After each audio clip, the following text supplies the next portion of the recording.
ابراہیم علیہ السلام جب ہجرت کر کے چلے گئے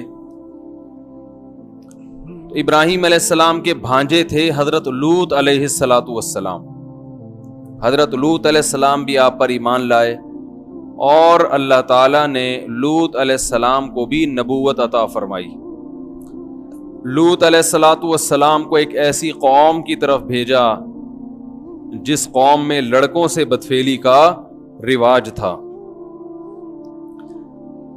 جب لوط علیہ السلام اس قوم کی طرف گئے تو لوط علیہ السلام کی دعوت کو اللہ تعالیٰ نے مختلف مقامات پر ان کے مختلف الفاظ کے ساتھ نقل کیا ہے. اتأتون الفاحشۃ ما سبقکم بها من احد من العالمین، تم ایسی بے حیائی کرتے ہو جو تم سے پہلے اس جہان میں کبھی بھی کسی نے نہیں کی. اتأتون الذکران من العالمین، تم مردوں سے اپنی خواہش پوری کرتے ہو. وتذرون ما خلق لکم ربکم، جو اللہ نے تمہارے لیے بنائی ہے عورت ہے اس کے پاس نہیں جاتے. تو لوط علیہ السلام نے اپنی قوم کو جب سمجھایا تو قرآن کہتا ہے، قوم کہتی ہے کہ آپ ہماری بستی چھوڑ کر چلے جائیں، اگر آپ کو ہمارے عمل پہ اعتراض ہوتا ہے لَتَكُونَنَّ مِنَ الْمُخْرَجِينَ، ہم آپ کو اپنی بستی سے نکال دیں گے. لوط علیہ السلام اور ان کا گھرانہ وہ بڑا نیک تھا سوائے ان کی بیوی کے. یاد رکھو پیغمبر کی بیوی کبھی بدکار نہیں ہوتی، کافر ہو جائے گی، بدکار نہیں ہوتی. حدیث سے بات ثابت ہے، وَلِدتُّ مِن نِكَاحٍ لَا مِن صِفَاحٍ. اس لیے نہیں ہوتی کہ اس سے نسب کیا ہو جاتا ہے پیغمبروں کا. بولو نا بھائی، بیوی خیانت کرے تو نسب کس کا خراب ہوگا؟ شوہر کا نا. تو اللہ پیغمبر کو کبھی ایسی عورت نہیں دیتے جو زنا کر لے، کیونکہ اس سے پیغمبروں کا نسب کیا ہوتا ہے؟ خراب. اور پیغمبر کا نسب خراب ہونے کا مطلب کیا ہے؟ کہ اللہ کے سفیر سے اب لوگوں کا اعتماد ختم. تو کافر ہو جائے گی مگر بدکار نہیں ہوتی. اسی طرح یاد رکھو اللہ نے ہمیں اجازت دی عیسائی عورت اور یہودی عورت سے بھی شادی کی، حالانکہ وہ کافر ہوتی ہے، مگر بدکار عورت سے نکاح کو پسند نہیں کیا. میرے پاس کوئی کیس آتا ہے کہ بیوی زنا کرتی ہے، اس کے ناجائز تعلقات ہیں، میں کہتا ہوں تعلق فوراً کیا کر دو، اس کو طلاق دے دو. کیونکہ طلاق نہیں دی آگے نسب بچے میں کیا ہوگا، نسب میں کیا ہوگا؟ شبہ پیدا ہوگا اور تمہاری نسلیں برباد ہو جائیں گی. مرد کے زانی ہونے سے بھی بہت برائی آتی ہے، بہت گندا عمل ہے، خاندان تباہ ہوتا ہے، عورت اور بچوں پہ برے اثرات پڑتے ہیں، لیکن نسب خراب نہیں ہوتا اس سے. عورت کے بدکار ہونے سے کیا ہوگا؟ نسب میں کیا پیدا ہو جائے گا؟ شک پیدا ہو جائے گا. اس لیے شریعت نے مرد اگر زنا کرے 4 گواہ ہوں گے تو اس کو سزا دی جائے گی، عورت زنا کرے 4 گواہ ہوں گے تو سزا دی جائے گی. لیکن اگر شوہر زنا کرے 4 گواہ نہیں ہے تو بیوی سزا نہیں دلوا سکتی، مگر بیوی گناہ کرے زنا کرے 4 گواہ نہیں بھی ہیں تو شوہر لعان کے ذریعے سزا دلوا سکتا ہے. سمجھ میں نہیں آ رہی بات؟ اس لیے کہ شوہر نے اگر زنا کیا تو بیوی کا نسب تھوڑی خراب ہو رہا ہے، اس سے اولاد پر شبہ نہیں آ رہا، لیکن بیوی اگر زنا کر رہی ہے تو شوہر کا نقصان کیا ہو رہا ہے؟ بچوں میں نسب میں گڑبڑ پیدا ہو رہی ہے نا، شبہ پیدا ہو رہا ہے. تو اس لیے یہاں شریعت نے مرد کو حق عورت کی نسبت زیادہ دیا ہے کہ مرد اپنی بیوی پہ زنا کی حد جاری کروا سکتا ہے کہ اس نے مجھ سے جو ایگریمنٹ ہوا تھا اس کی خلاف ورزی کی ہے، لیکن عورت اپنے شوہر پہ زنا کی حد جاری نہیں کروا سکتی جب تک 4 گواہ نہ ہو اس کے پاس. بات آ رہی ہے سمجھ میں؟ تو اس لیے عورت کے لیے یہ عمل اس لیے زیادہ برا ہے کہ اس سے نسب میں کیا پیدا ہوتا ہے؟ خلب. تو پیغمبروں کی بیویاں کافر تو گزری ہیں مگر زانی نہیں گزری. تو لوط علیہ السلام کی بیوی میں برائی یہ تھی کہ وہ زنا تو نہیں کرتی تھی مگر وہ لوگوں کو پتہ بتایا کرتی تھی لڑکوں کا کہ فلاں علاقے میں خوبصورت لڑکا ہے.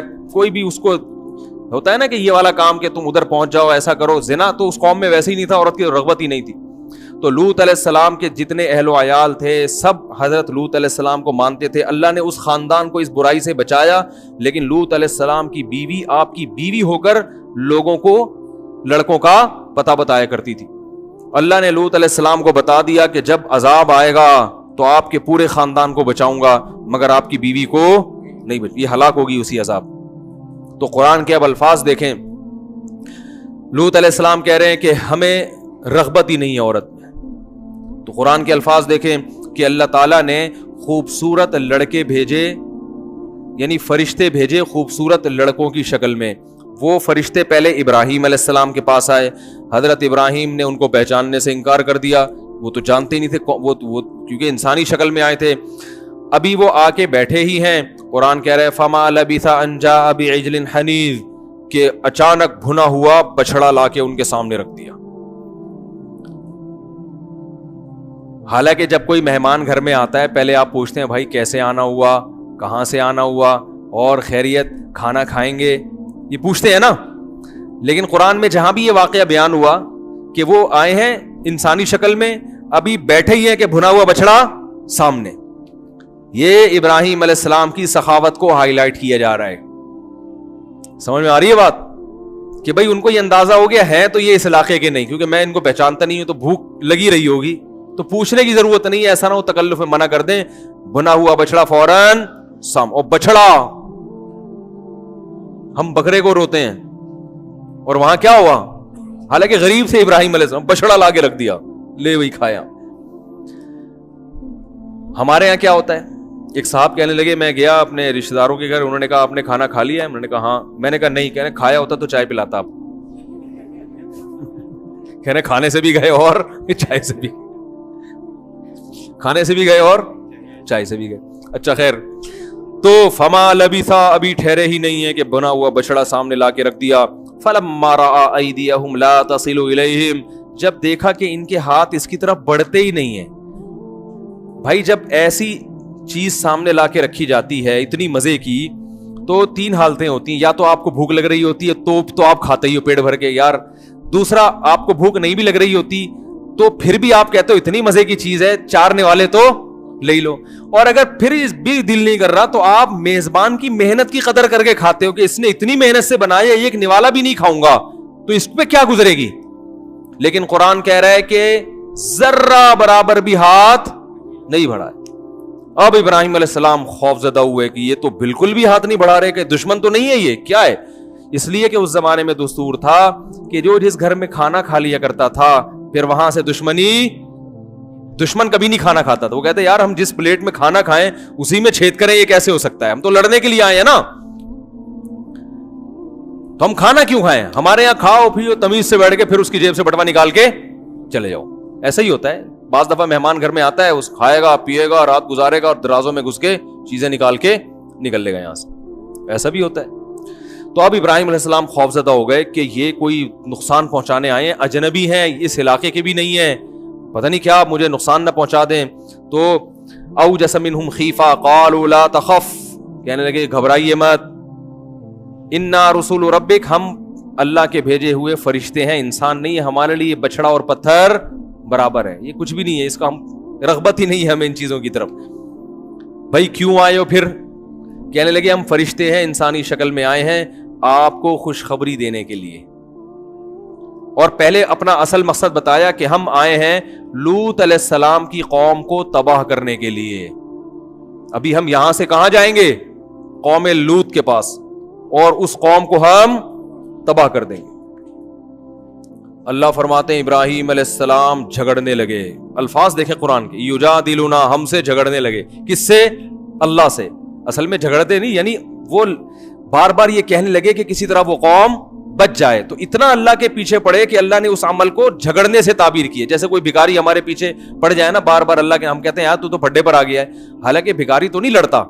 تو ابراہیم علیہ السلام کے دل میں ایسا جذبہ پیدا ہوا کہ کسی طرح یہ قوم تباہی سے بچ جائے. تو پھر کہنے لگے اس میں تو قوم لوط بھی ہیں اور اس میں تو ان کے اہل و عیال بھی ہیں. اللہ نے فرمایا نحن اعلم بمن فیہ, ہمیں پتہ ہے کون کون ہے, کس کو بچانا ہے, آپ اس کی فکر نہ کریں.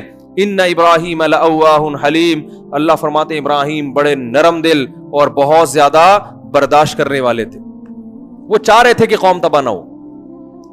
پھر بشارت دی گئی ان کو کہ ہم آپ کو بھی ایک خوشخبری دینے کے لیے آئے ہیں, اور وہ خوشخبری کیا ہے کہ اللہ آپ کو اولاد دے گا.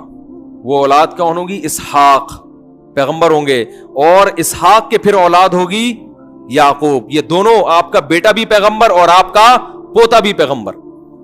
اب جب ابراہیم علیہ السلام کو یہ خوشخبری سنائی تو آپ کی جو زوجہ تھیں حضرت سارہ, وہ بوڑھی ہو چکی تھی. وہ بوڑھی ہو چکی تھی جو آپ کی پہلی بیوی تھی, وہ دروازے کے کنارے پہ کھڑی ہوئی تو فسکت وجہہا، انہوں نے اپنا ماتھا ایسے کر کے، جیسے بوڑھی عورتیں نہیں ہائے ناس، اور کہنے گے یا ویلتا، ہائے بدبختی، ہائے تیرا ناس ہو، ایسے کہتے ہیں نا، ارے ناس ہو تیرا، کیسی باتیں کر رہے ہیں، الیدو، میں بچہ جنوں گی، وانا عجوز، میں بالکل بڈھی ہو گئی، وہذا بالی شیخا، اور یہ والا میرا میاں، اشارہ کر کے کہہ رہی، اور یہ میرا میاں جو بوڑھا ہو چکا ہے، یعنی کیسی باتیں کر رہے ہو.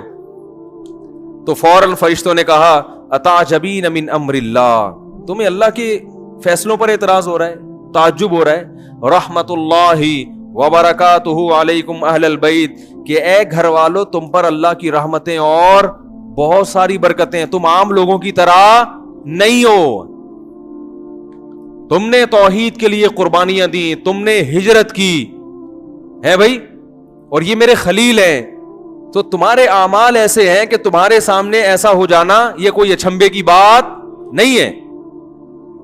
تو پھر وہ قوم آئی ابراہیم علیہ السلام کو خوشخبری دے کے، پھر ابراہیم علیہ السلام نے اس خوشخبری کے بعد اللہ تعالیٰ سے کہا کہ وہ قوم کو کیوں ہلاک کر رہے ہیں. اللہ نے فرمایا اعرض عن ھذا، اے ابراہیم اس بات کو چھوڑ دے، انہ قد جاء امر ربک، تیرے رب کا فیصلہ ہو چکا ہے، اللہ اس قوم کو تباہ کرے گا لازم.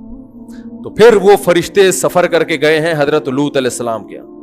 وہ تو ایک دم سے پہنچ گئے ہوں گے، جب آسمان سے نیچے اتنی آرام سے آ گئے تو لوط علیہ السلام کے یہاں چلے گئے. وہ لوط علیہ السلام نے دروازہ کھولا، مہمان آئے ہیں، ان کو بٹھایا، اور جیسے ہی لوط علیہ السلام کی نظر ان نوجوانوں پہ پڑی، بڑے خوبصورت لڑکے تھے، نوجوان تھے، تو لوط علیہ السلام کہنے لگے آج کا دن بہت سخت گزرے گا مجھ پہ. جیسے ہی ان کو دیکھا نا، لوگ تو مہمان سے خوش ہوتے ہیں نا، پیغمبر تو، لیکن پیغمبر ان کو دیکھ کے خوش نہیں ہو کہ میری قوم کو پتہ نہ چل جائے تو یہ میرے مہمان ہیں، میری قوم مجھے رسوا کر دے گی ان کے سامنے، ان سے بدکاری کرے گی. تو بہت پریشان ہو کے کہنے لگے یہ بڑا سخت دن ہے جو آج مجھ پر آیا ہے. قرآن کہہ رہا ہے وجاء اہل المدینۃ یستبشرون، جو شہر کے لوگ تھے وہ خوشیاں مناتے ہوئے آ گئے، اور لوط علیہ السلام کے گھر کا انہوں نے کیا کر لیا، گھیراؤ. اب لوط علیہ السلام پیغمبر جو ہے نا، جو بھی غیرت مند آدمی ہوتا ہے وہ مہمان کے بارے میں بڑی غیرت رکھتا ہے کہ کوئی مہمان گھر میں بیٹھا ہو اس کی عزت کو اپنی عزت سمجھتا ہے. لوگ کہتے ہیں نا بھائی جو بھی کرنا ہو باہر جا کے لڑو، یہ جب تک میرے گھر میں ہے تو میرا مہمان ہے یہ. اب لوط علیہ السلام پریشان، جو شہر والے لوگ آئے اور آ کے کہنے لگے کہ اولم ننہک عن العالمین، لوط علیہ السلام نے کہا ان ہؤلاء ضیفی، یہ میرے مہمان ہیں، فلا تفضحون، مجھے ان کے سامنے رسوا مت کرو. ان کی رسوائی کس کی رسوائی ہے؟ میری رسوائی. اور ہؤلاء بناتی ان کنتم فاعلین، یہ میری بیٹیاں ہیں، ان سے نکاح کرو. علماء نے لکھا ہے کہ سگی بیٹیاں بھی ہو سکتی ہیں، اور زیادہ غالب یہ ہے کہ انبیاء چونکہ روحانی باپ ہوتے ہیں نا، تو اس حوالے سے اپنی قوم کی بیٹیوں کو انہوں نے کیا کہا، اپنی بیٹیاں کا، ان سے نکاح کرو تم. تو وہ جواب میں کیا کہنے لگے، اولم ننہک عن العالمین ما لنا فی بناتک من حق، آپ کو پتا ہے کہ ہمیں عورت سے نکاح میں رغبت نہیں ہے، کیوں مشورے دے رہے ہو شادی کرو، کیوں آپ مشورے دے رہے ہو ہم کو. اور دوسرا یہ کہ اولم ننہک عن العالمین، آپ کو پہلے خیال کرنا چاہیے تھا، آپ کو جب ہماری عادت کا پتہ ہے تو یہ بات آپ کو پہلے سوچ لینی چاہیے تھی کہ آپ ایسے لوگوں کو گھر میں داخل، آپ نے ایسے لوگوں کو گھر میں، اتنے خوبصورت نوجوان لڑکے آپ نے ان کو گھر میں داخل ہونے کیوں دیا. اب دیکھو الٹا طنز کس پہ کر رہے ہیں، اور ادھر قدرت کا فیصلہ کیا ہے کہ ان کو گناہ میں مست ہونے دو. علماء نے لکھا ہے کہ کسی علاقے میں اگر گناہ آسان ہو جائے تو یہ اللہ کی رحمت کی دلیل نہیں ہے، بلکہ یہ اس کی علامت ہے کہ اب اللہ نے پکڑنے کا فیصلہ کر لیا ہے. کیونکہ اللہ کی قرآن میں جگہ جگہ آتا ہے سنستدرجہم، ہم جب گناہگار کو پکڑتے ہیں نا تو اس کو مہلت دیتے ہیں، اس کو گناہ اس کے لیے کیا کر دیتے ہیں، آسان. پہلے مشکل ہوتا ہے گناہ تاکہ یہ توبہ کر لے، مشکل ہو اس کو گناہ میں، پھر اللہ اس کے لیے کیا کر دیتے ہیں، کوئی زنا کرتا تھا اور جناب اس کو یہاں زنا مشکل ہو رہا تھا، اس کا جناب یورپ کے کسی ملک کا ویزا لگ گیا، اب وہاں کوئی پوچھنے والا نہیں، وہ سمجھتا ہے اب عیاشی کروں گا. او بھائی اب تیرے گرد جو ہے نا گھیرا کیا ہو رہا ہے، تنگ ہو رہا ہے. تو اتنے خوبصورت نوجوان تو انہوں نے کبھی دیکھے نہیں تھے، تو وہ اتنے خوبصورت نوجوانوں کو دیکھ کر مدہوش ہو گئے، اور وہ سمجھ رہے ہیں کہ گناہ کا راستہ آسان ہو رہا ہے، حالانکہ یہ آسانی اللہ اس لیے کر رہا تھا کہ اللہ کی حجت ان پر، بولو بھائی، تمام ہو جائے اور اللہ ان کو پکڑے اس عذاب میں. تو ابھی لوط علیہ السلام کہہ رہے ہیں کہ نکاح کرو, وہ کہہ رہے ہیں, اور نکاح کا مشورہ لوط علیہ السلام کیوں دے رہے ہیں یہ بھی سمجھنے کی چیز ہے. لوط علیہ السلام یہ بھی کہہ سکتے تھے 4 مہینے کے لیے تبلیغ میں نکل جاؤ, کیا خیال ہے, خانقاہ ہے وہاں جاؤ اپنی اصلاح کراؤ, یہ بھی تو کہہ سکتے تھے نا, اللہ اللہ کرو, نمازیں پڑھو, اس سے تمہارے دل میں یہ برائی کیا ہو جائے گی, ختم. نہ نہ نہ, یہ نیچرل طریقہ علاج کا. ارے بھائی ایک آدمی غربت کی وجہ سے چوری کر رہا ہے تو اصل کیا ہے کہ حلال طریقے سے اس کا پیٹ بھرنے کا انتظام کر دو تو چوری چھوڑ دے گا نا. بھائی ایک آدمی کو بھوک لگتی ہے, پیسے نہیں ہے روٹی خریدنے کے, وہ جا کے کبھی اس کی روٹی چرا رہا ہے کبھی اس کی روٹی چرا رہا ہے, آپ اس کو تبلیغ میں بھیج رہے ہیں. تو بھائی اصل یہ ہے کہ اس کو کوئی جاب دلوا دو تاکہ یہ حلال طریقے سے پیٹ بھرے گا, تو 2 پراٹھے جب اپنے پیسوں سے خرید کے کھائے گا تو چوری کا پراٹھا کوئی فری میں بھی دے گا تو پھر تو ہدیے میں بھی کوئی پراٹھا دے گا. تو جب آپ کا پیٹ حلال سے بھر جاتا ہے پھر اگر کوئی آپ کو بلاتا ہے کہ کھا لیں, آپ کہیں بھائی پیٹ بھرا ہوا ہے اور کتنا کھاؤں, یہی ہوتا ہے نا. تو لوط علیہ السلام کی خواہش اللہ نے ہر شخص میں رکھی ہے, اگر اس خواہش کو حلال طریقے سے استعمال کرو گے تو حرام کے لیے بچے گی نہیں ہے. اتنی تھوڑی خواہش ہوتی ہے انسان میں, بچے گی نہیں پھر یہ حرام کے لیے. اس لیے لوط علیہ السلام ان کو محاسبوں اور مراقبوں کا نہیں کہہ رہے, ان کو کیا کہہ رہے ہیں, نکاح کرو تاکہ یہ جب ادھر سے جائز طریقے سے پوری ہوگی تو ادھر سے تمہاری توجہ ہٹے گی. آج مصیبت ہمارے ساتھ یہ ہے کہ نوجوان طبقے گناہوں میں پڑھ رہے ہیں, انٹرنیٹ پر فحش فلمیں دیکھ رہے ہیں, بیہودہ فلمیں دیکھ رہے ہیں, لڑکوں سے بدکاری کی بیماری پھیل رہی ہے, زنا پھیل رہا ہے, لیکن اس کے وہ طریقے بتائے جاتے ہیں جو مؤثر نہیں ہیں. تبلیغ میں بھیج دیں گے, اس تبلیغ میں جانا بہت ضروری ہے مگر اس کے لیے زیادہ ضروری نکاح ہے, شادی پہلے پھر جائے تبلیغ میں. وہ اس حالت میں تبلیغ میں چلا گیا فائدہ یقیناً ہوگا, لیکن عین ممکن ہے وہاں کسی کو خراب کر کے آ جائیے. ہوتا ہے ایسا بھی, وہاں بھی کسی کو خراب کر کے آ سکتا ہے. تو بھائی جو اللہ نے جائز, پہلے کس کو فوکس کرو. ایک صاحب کا فون آیا, فوج میں بڑے آفیسر ہیں, وہ جماعت میں گئے ہوئے تھے, تو وہاں مسجد میں ایک نوجوان جو اس کی 25 سال اس کی عمر تھی, وہ نوجوان آیا, کہہ رہے کہ وہ بتانے لگا کہ مجھے نا یہ بیماری ہے, میں فحش فلمیں دیکھتا ہوں اور نیٹ پر یہ کام اور الٹے کام, میں بڑا پریشان ہوں, میں کیا کروں. تو کہتے ہیں کہ وہ ان کو ایک صاحب نے کہا کہ آپ ہمارے ساتھ جماعت میں وقت لگائیں. تو کہہ رہے میں نے اس سے کہا کہ بھائی تم شادی کرو پہلے. اب اختلاف ہو گیا, میں کہہ رہا ہوں, وہ میرے بیانات سنتے تھے, کہہ رہے ہم کہہ رہے ہیں کہ نکاح کرو, وہ کہہ رہے ہیں کہ چلے کے لیے جاؤ. مجھے فون کیا, میں نے کہا اس سے کہو نکاح کرو, کچھ وقت بیوی کے پاس گزارو, پھر چلے کے لیے چلے جاؤ. تو وہ کہہ رہے ہیں کہ نہیں پہلے چلا پھر نکاح. میں نے کہا نہ یہ کیا ہے, یہ غلط ہے, کیونکہ یہ اسی حال میں, اور شادی کے لیے وہ کر بھی سکتا تھا, اس کو کوئی ترغیب دینے والا نہیں تھا, وہ سمجھ رہا دنیا کا سب سے فضول کام کیا ہے, شادی ہے. تو اگر اس کو تاخیر کر دی تو ممکن ہے جو رشتہ اس کا ہونے والا ہے وہ ہاتھ سے نکل جائے. اور یہ بھی ممکن ہے اس 40 دن کے دوران جب ایک آدمی گناہ کر کے چند دن وقفہ ہوتا ہے نا, تو اور بھر کے آتا ہے, پھر وہ پھر کیا ہو جاتا ہے, پورا اندر سے ایٹم بم بن کے آتا ہے وہ, ٹھیک ہے نا. 40 دن تک اس نے گناہ نہیں کیا تو وہ ایسا اس کے دل میں چلے کے دوران گناہ کے خیالات آئیں گے کہ وہ کہے گا بس کسی طرح چلا ختم ہو, پھر دیکھو میں کیا کرتا ہوں. یہ بھی بعض دفعہ الٹا بھی ہو جاتا ہے, میں یہ نہیں کہنا ہمیشہ ایسے ہوتا ہے, بعض دفعہ تو توبہ کر کے آتا ہے, لیکن بعض دفعہ کیا ہوتا ہے اور الٹا اثر ہو جاتا ہے. تو بھائی جو حل اللہ اس کے رسول نے بتایا ہے وہ کیا ہے, سب سے پہلے کیا ہے, نکاح کرو, کچھ وقت بیوی کے ساتھ گزارو, پھر چلے پہ خود بھی جاؤ, بلکہ میں کہتا ہوں پھر بیگم کو بھی لے کے جاؤ, پھر بیگم کو بھی لے کے جاؤ. اللہ تعالیٰ نے اتنا اچھا پسند کیا ہے اس عمل کو کہ جو جب میاں بیوی کا نکاح ہو تو اللہ یہ چاہتے ہیں کہ اب ان کا ہر کام کیا ہونا چاہیے, مشترک. دیکھو تہجد میں تنہائی پسند ہے نا اللہ کو, لیکن بیوی والی کس بغیر تنہائی ہو یہ پسند نہیں ہے. حدیث میں آتا ہے اللہ اس شخص کو دیکھ کے ہنستے ہیں جو رات کو آخری حصے میں خود بھی اٹھتا ہے اور اپنی بیوی کو اٹھاتا ہے, وہ نہ اٹھے تو غالباً پانی کی چھینٹیں مارنے کا ہے نا, پانی کی چھینٹیں مار کے اس کو اٹھاتا ہے, اور وہ دونوں ساتھ مصلے پہ کھڑے ہو کر نماز پڑھتے ہیں, اور اس عورت کی کو بھی دیکھ کر اللہ ہنستے ہیں. یہ ہنسنا کنایا, بہت زیادہ خوش ہوتے ہیں کہ جو تہجد کے لیے اٹھتی ہے اس کا میاں پڑا ہوا ہے تو وہ اس کو بھی اٹھاتی ہے, وہ نہیں اٹھے تو پانی کی چھینٹیں مار کے اٹھاتی ہے, اور وہ دونوں مصلے پہ کھڑے ہو کر نماز پڑھ. حالانکہ تہجد میں تو تنہائی مطلوب ہے نا, اکیلے ہوں, لیکن یہاں جہاں سب سے زیادہ تنہائی چاہیے وہاں بھی اللہ کہہ رہے ہیں بیگم کیا ہونی چاہیے, ساتھ. نہیں یاری بات میرا خیال ہے کیوں. اور قرآن کے الفاظ دیکھو, آج جو ہم نے سورت پڑھی ہے تراویح میں, یوم یفر المرء من اخیہ, یہ ٹیکنیکل باتیں آپ کو سننے کو مل رہی ہیں, ان کی قدر کرو.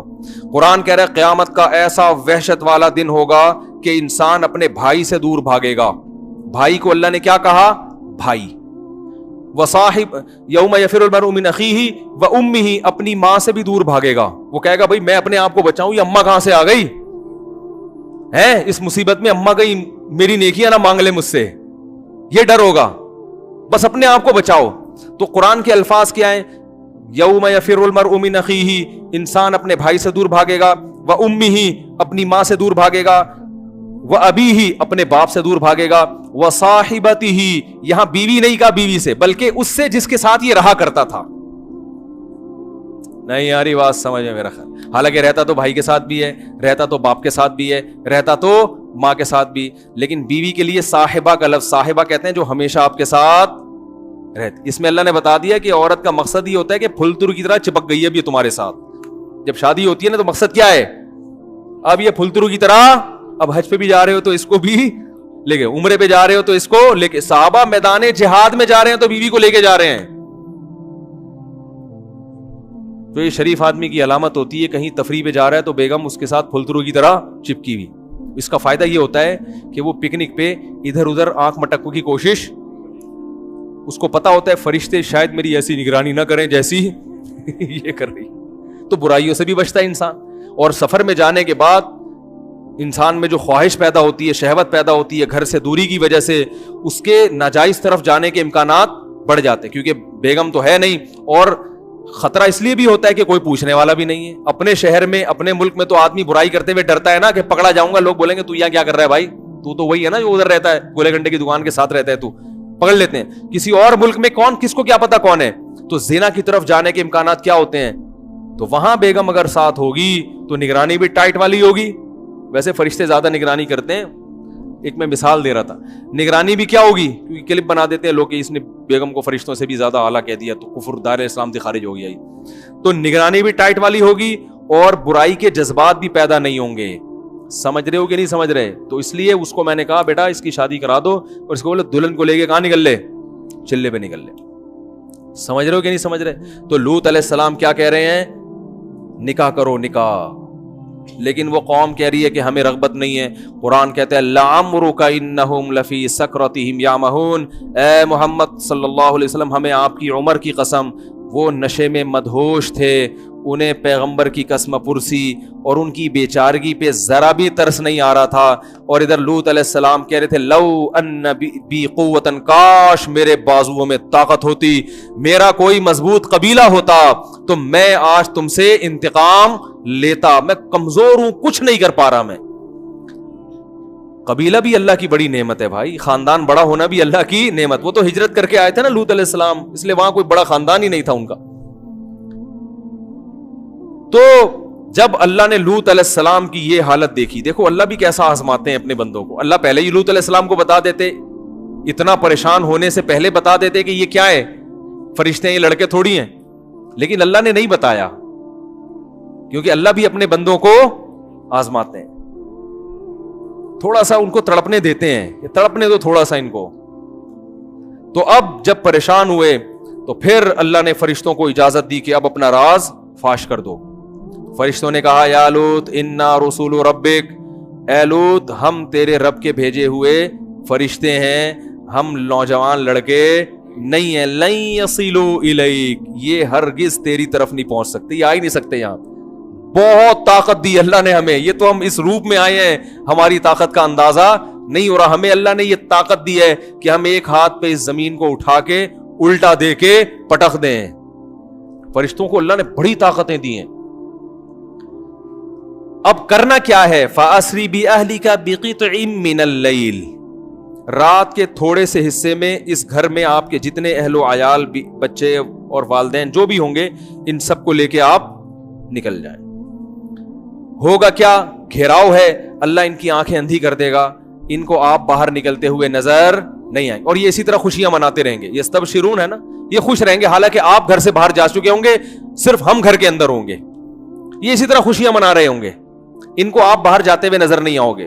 اور دوسری بات کیا ہے، لوط علیہ السلام اتنے پریشان تھے نا کہ فرشتوں نے کہا کہ جیسے ہی صبح صادق ہوگی تو یہ صبح صادق ان پر قیامت بن کے نازل ہوگی اور ان کے لیے عذاب کا پیغام لے کے آئے گی.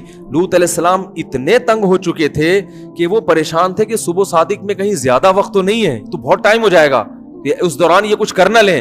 تو وہ فرشتوں نے کہا ان موعدہم الصبح الیس الصبح بقریب, ان سے جو وعدہ کیا ہے نا اللہ نے عذاب کا, وہ صبح کا وعدہ کیا ہے, کیا صبح قریب نہیں ہے؟ آپ جھانک کے دیکھیں صبح صادق کا وقت ابھی آنے ہی والا ہے. یہ تو پوری رات ان سے جو بحث مباحث اس میں رات کا بہت حصہ گزر چکا ہے, صبح صادق کا وقت بس آنا ہی چاہتا ہے.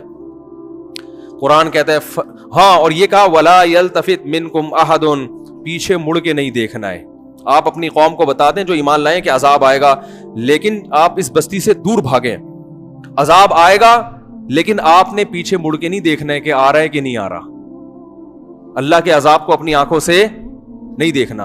اور پھر بتا دیا کہ آپ کی بیوی بھی آپ کے ساتھ جائے گی, لیکن وہ پیچھے مڑ کے دیکھے گی, کیونکہ اس کو شبہ ہے نا کہ پتہ نہیں آ رہا ہے کہ نہیں آ رہا. جو ایمان والے ہیں وہ کہیں گے کہ جب پیغمبر نے بتا دیا کہ عذاب آ رہا ہے اور منع کر دیا پیچھے دیکھنے سے, تو بس مت دیکھو, یقین کر لو کہ عذاب آ رہا ہے. وہ تو پیغمبر کی بات پہ یقین کریں گے نا. لیکن جس کے دل میں شک ہوگا وہ کہیں گے ایک دفعہ تھوڑا سا گردن گھما کے دیکھ لو کہ ایسے ہی تو نہیں بھاگ رہے بلا وجہ, کچھ ہو بھی رہا ہے کہ نہیں ہو رہا. تو بیوی ہے وہ تو ساتھ تو رہے گی وہ شوہر کے, تو وہ اس نیت سے نکل آئی کہ بھائی جہاں شوہر جا رہے ہیں میں نے بھی وہیں رہنا ہے. لیکن وہ پھر اس نے کیا کیا, پیچھے مڑ کے دیکھا کہ عذاب آ رہا ہے کہ نہیں آ رہا.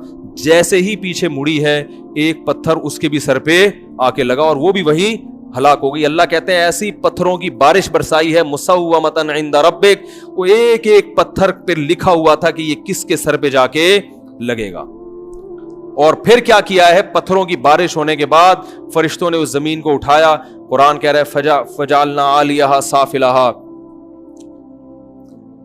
کیا عجیب الفاظ ہیں, قرآن کی بلاغت ہے. فرمایا ہم نے زمین کے اوپر کے حصے کو نیچے کر دیا, ایسا زلزلہ آیا کہ سب ہلاک ہو گئے.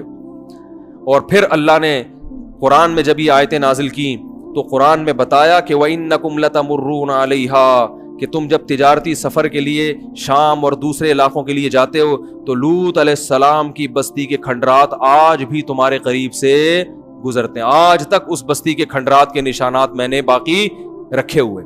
پوری قوم کو اللہ نے ہلاک کر دی. اور لوط علیہ السلام اس قوم سے کہتے تھے انی لعملکم من القالین, تم جو یہ گندا عمل کر رہے ہو گواہ رہنا اس پر کہ میں اس عمل پہ خوش نہیں ہوں. اس سے پتہ چلتا ہے کہ جب آپ برائی دیکھیں تو برائی اگر آپ چھڑوا نہیں سکتے تو کم از کم برات کا اعلان کر دیں کہ بھائی یہ آپ کا ہیڈک ہے, ہم اس عمل کو پسند نہیں کرتے. میرے پاس ایک شخص کا فون آیا کہ یو کے لیے مجھے ویزا مل رہا ہے, لیکن ویزے میں شرط یہ ہے کہ اپنے آپ کو گے لکھوانا پڑتا ہے. میں ہوں نہیں لیکن جھوٹ موٹ لکھوا سکتا ہوں میں نے کہا میرے بھائی اول تو ہمیں جو معلومات ہیں وہ یہ کہ صرف لکھوانے سے کام نہیں چلتا. وہ باقاعدہ ٹیسٹ کرتے ہیں کہ خاندانی بے شرم یا بغیرت ہے یا نہیں ہے. وہ ٹیسٹ سے اندازہ لگاتے ہیں کہ جھوٹ تو نہیں بول. اور میں نے کہا ایسی بات جھوٹ موٹ لکھوانا بھی غیرت کے, یہ تو اگر کوئی ہو بھی تو بھی یہ کہہ کہ میں نہیں ہوں. نہیں یاری بات, یہ کوئی فخر کی چیز تھوڑی ہے. اگر آپ نے اللہ نے کرے چوری کی, لوگ آپ سے پوچھیں آپ چور تو نہیں ہیں, آپ کہیں الحمدللہ میں تو خاندانی چور ہوں ماشاءاللہ, یہ تو اللہ کا بڑا فضل ہے. بھائی چوری کی بھی ہے تو اپنے گناہ کو چھپائے نا. بھائی ALP 813 ٹینکر کھڑا ہوا ہے, یہ ہٹا دیں. کسی کی گاڑی کھڑی ہوئی ہے, وہ ٹینکر کی وجہ سے وہ گاڑی نہیں چلا پا رہے. تو آپ بتاؤ شریعت میں گناہ کو چھپانے کا حکم ہے نا, اپنے گناہ پہ کو بھی چھپانے کا حکم ہے. اگر آپ نے زنا کیا اور کوئی آپ سے پوچھتا ہے آپ نے زنا تو نہیں کیا, اسلام میں اجازت نہیں ہے بتانے کی کہ ہاں میں نے کیا ہے. آپ بولو بھائی تم کیوں پوچھ رہے ہو, تم کون ہوتے ہیں پوچھنے والے. یہ بھی نہ کہیں کہ میں نے نہیں کیا اور یہ بھی نہ کہیں کہ میں نے کیا ہے. اب یہ بھی نہ کیوں نہیں کہیں کہ میں نے نہیں کیا, اس لیے کہ ہمارے حضرت سے کسی شخص نے پوچھا کہ وہ مجھ سے بار بار پوچھ رہا ہے کہ تم تہجد پڑھتے ہو. تو حضرت نے فرمایا آپ اس سے بولیں کہ تمہیں کیا ضرورت ہے مجھ سے پوچھنے کی میں پڑھتا ہوں کہ نہیں پڑھتا ہے. اس لیے کہ آج وہ پوچھ رہے تہجد پڑھتے ہو, آپ کہیں گے ہاں پڑھتا ہوں, وہ کہے گا کبھی کسی کوئی بدکاری تو نہیں کسی سے. تو اگر بالفرض آپ نے کی ہوگی تو آپ کہیں گے کیوں پوچھ رہے ہو, کہیں گے اچھا جب تہجد کا پوچھ رہے تو اس وقت تو بتا دیا تھا. آپ لوگ کی جب سمجھ میں نہیں آ رہا تو اس کی کہاں سمجھ میں آئے گا. بھائی وہ کہے گا جب تہجد کا پوچھا تو آپ نے بتایا ہاں پڑھتا ہوں, اور جب میں نے پوچھا کہ کوئی الٹا کام تو نہیں کیا زندگی میں, تو اب آپ کہہ رہے ہو مجھ سے کیوں پوچھ رہے ہو. تو اصول یہی ہے کہ کوئی اچھائی کا پوچھے یا برائی کا. جو آپ کا پرسنل معاملہ ہے وہ کسی کے سامنے شو کرنے کی اجازت نہیں ہے. علماء نے یہاں تک کتابوں میں مسئلہ لکھا ہے کہ اگر حکومت نے آپ کو بلایا, بادشاہ نے, اب تو حکومت تو یہ کام کے لیے نہیں بلائے گی آپ کو, ان کو تو اس سے کوئی فرق نہیں پڑتا آپ کیا ہیں. پہلے بادشاہ کیا کرتے تھے, وہ سمجھتے تھے کہ برائی ختم کرنا ہماری ذمہ داری ہے.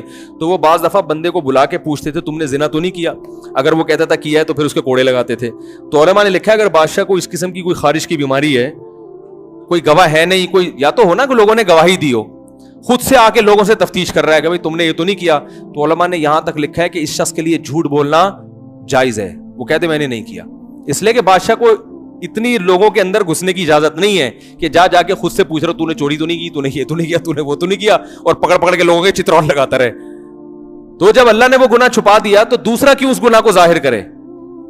تو یہاں پر شریعت نے اجازت نہیں دی اپنے گناہ کو لوگوں کے سامنے ظاہر کرنا. تو میں نے اس سے کہا میرے بھائی یورپ کے ویزے کے لیے یہ کہنا جھوٹ کہ میں گئے ہوں, یہ بڑے, میں نے کہا اگر آپ سچی مچی میں بھی ہو تو آپ اس پہ رو, اللہ کے سامنے جا کے گڑگڑاؤ, اے اللہ یہ گندی عادت مجھے پڑ گئی, مجھ سے چھڑوا دے, اور جیسے تو نے پردہ ڈال دیا میرے گناہ پہ پردہ ڈال دے. میں نے کہا اگر سچی مچی میں بھی ہو تو ان کے سامنے اقرار نہیں کرنا, یہ بہت ہی زیادہ بے شرمی کی علامت, یہ کوئی قابل فخر تھوڑی کہ میں ہوں تو مجھے بھیج دیں آپ, میں آپ کے معیار پہ ماشاءاللہ پورا اترتا ہوں. اور اس سے اندازہ لگاؤ اسلام کتنی بڑی نعمت ہے, کتنی اچھی قومیں ہیں, کتنی ذہین قومیں ہیں, لیکن اسلام نہ ہونے کی وجہ سے کیسے بہک گئے کہ سارے دنیا کے جتنے بھی وہ ہیں نا اس ٹائپ کے, جن کو اردو میں بڑی مشہور گالی ہے مگر وہ ممبر پہ نہیں دے سکتا, اس قسم کے لوگوں کو اسپیشلی کیا دیا جاتا ہے. تو کچھ دنوں میں ایسے ممالک ان لوگوں کے ملک بن جائیں گے.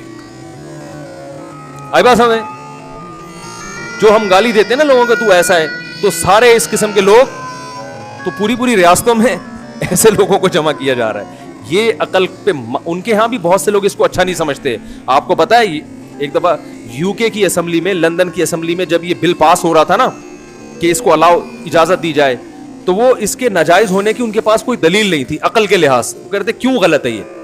تو وہاں ہم نے بڑوں سے سنا کہ اسمبلی میں ایک گورا بیٹھا ہوا تھا, اس نے اس وقت یہ کہا کہ کاش ہمارا مذہب اسلام ہوتا, تو ہم اس کو غلط ثابت کرتے کہ اکارڈنگ ٹو اسلام یہ چیز صحیح نہیں ہے, کیونکہ ہمارا مذہب مذہبی ریاست نہیں ہے, تو اب ہمارے پاس اس کو ناجائز کرنے کے لیے کوئی دلیل نہیں ہے کہ کیوں غلط ہے.